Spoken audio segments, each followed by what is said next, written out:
Hey everyone, welcome back to the channel. Today, we're diving into a super practical guide on how to withdraw Solana from Robinhood and transfer it straight to Revolut in 2025. With crypto regulations and platforms evolving, this process has gotten even smoother, but it's always good to double-check the steps.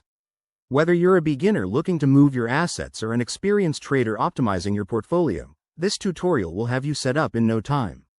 First things first, make sure you have a Robinhood account with Solana in your wallet and a Revolut account ready to receive crypto.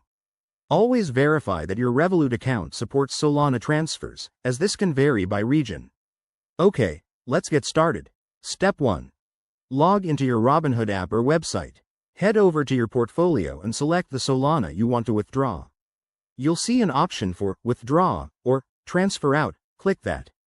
Next, in Step 2, you'll need to enter the destination details. For Revolut, you'll provide your Revolut crypto wallet address. Pro tip: double-check this address to avoid any costly mistakes, as crypto transactions are irreversible. Once you've pasted the address, specify the amount of Solana you want to send. Remember, Robinhood might charge a small fee, so factor that into your total. In Step 3, review the transaction summary. This will show you the estimated network fees, which for Solana are usually low due to its fast blockchain.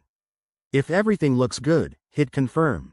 You'll get a confirmation email or notification, and the transfer should process within minutes to a few hours, depending on network congestion in 2025.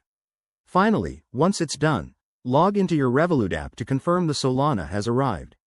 If you run into any issues, like delays or errors, contact Robinhood or Revolut support immediately. And there you have it. You've successfully withdrawn your Solana.